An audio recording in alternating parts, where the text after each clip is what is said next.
I can remember being 5 and getting my first Christmas gift from school, a purple and white unicorn. Cynthia Cooper's father didn't allow gifts or celebrations. And when he got home, he immediately threw it in the trash. And I remember being crushed because I didn't understand. Cynthia Cooper's father and mother were Jehovah's Witnesses. Her father was an elder of the faith and strictly enforced all the rules of the religion. No celebration of holidays, birthdays, Christmas. Jesus Christ was simply a prophet, who came to the earth. They don't believe that God is able to talk to you. As a child, Cynthia was independent and curious. She struggled to understand her father's religion. I would ask him questions, and a lot of the questions he wouldn't answer, or he'd get frustrated with me, and his response was, because I said so. I felt very left out at school. I felt very isolated. There was really no outside influence or opportunity to be social outside of the members of the church. Cynthia carried her loneliness, doubts, and questions into her teens. She dreaded the exhausting work required by the religion. The Jehovah's Witnesses believe that you can get your salvation through works. And so the more hours you have in field service, the more doors you knock on, the more new converts, the more valuable you are to the Kingdom Home. The older I got, I would play sick every Saturday. I'm not going out in field service, just any little way that I could avoid, doing the works of the kingdom. The more work her parents did for Kingdom Hall, the more Cynthia rebelled. I pushed the envelope more. I went out and I did whatever I thought I was big and bad enough to do. Sneaking out with my boyfriend, going places I had no permission. When Cynthia was 13, her older sister married a man who was not a Jehovah's Witness. Her sister's actions and her parents' reaction finally brought Cynthia to a breaking point with the religion. My parents had literally thrown all of my sister's clothes out on the front lawn because she had gotten married. I just began to think, this is your child. How can you say you love your child and you love God, but you're treating your child this way? I just began to question. It was just something inside of me that just said, this is not the love of God. So I began to search for God. Cynthia secretly prayed to God and asked him to reveal himself. To talk to God for the first time was foreign because, the Jehovah's Witnesses had taught me that God doesn't speak to people. So, here I am talking to this God that can't hear me. I don't know if he can hear me. Then in her junior year of high school, she experienced something she'd been taught could never happen. She believed she heard the voice of God. I actually had a pinched nerve, and at the time, no one knew what it was. So I said, Lord, if you heal me, I'll serve you. I don't know who you are. I don't know how to serve you. But if you heal me, I will. I heard the Holy Spirit say, okay.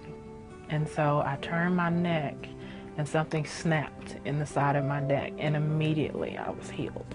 And I knew it was him. And then immediately the peace that I felt once that came over me, it was awesome. Cynthia kept her personal experiences with God a secret until she moved out of her parents' home. She knew there would be grave consequences. When she was 19 and living independently, she denounced the Jehovah's Witness religion. I wrote a letter to one of the elders of the congregation, and I told them that I no longer wish to be a witness. I heard later on that they publicly disowned me at the service. So did Cynthia's parents. When my parents disowned me, it was devastating. And I remember my dad calling me out of my name, telling me I was not welcome. And it crushed me. There was so many different emotions, but one thing that I kept in the back of my mind is that I had heard the voice of God. So if anything happens, I knew he talked to me when he healed me. So that was what kept me going.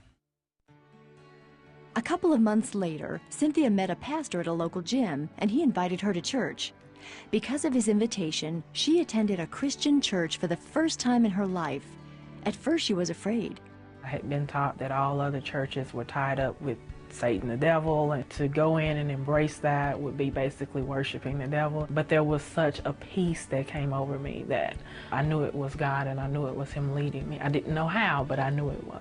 That day, Cynthia learned about Jesus and his plan of salvation. Cynthia gave her life to Christ. When I first got saved and I asked Christ into my heart, I felt clean. It was like going to the altar. It felt like I was being rinsed of everything. So it was a freeing experience. It was indescribable. Cynthia's new faith was genuine, but her conversion to Christianity only widened the gap between her and her family.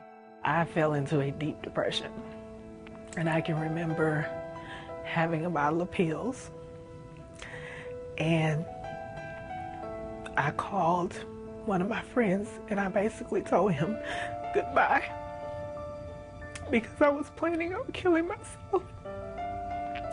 And right before that happened, he knocked on the door, thank God, and he prayed me out of that depression.